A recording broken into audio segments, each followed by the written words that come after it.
Hakainde Hichilema has been criticized after he has attended the inauguration ceremony ya Tanzanian counterpart Samia Suluhu Hassan. Panguva ino panoonekwa kunzi aiwa ma-elections emuTanzania anga akanyanyisa kwazvo panhau dzecorruption kuti kudarika emuZimbabwe chaimo. Saka pana mashoko ari kuda panguva ine macritics achataka Hichilema vachimbomuona Hichilema he was seen as a person, as a no-nonsense person after akarejecta kuinaugurata President Masodamzo Mnangagwa pamwechete nekuatenda aiwa his inaugural ceremony as the Sadc chairman. Don't subscribe or like out on the bell icon.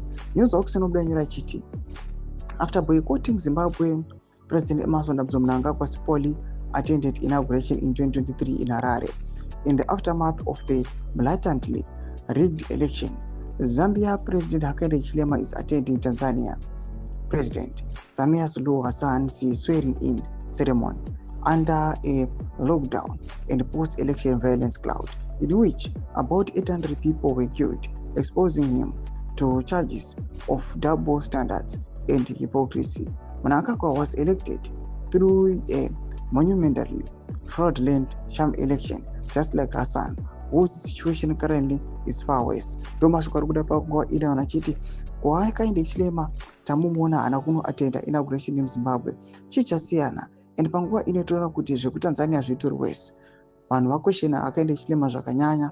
At the same time vamwe vakauya vamukongratulate vakati aiwa Hichilema akarepresenta maZimbabweans muna 2023 pamuprocess aiwa yekudeclare maZimbabwean elections as flawed and fraudulent.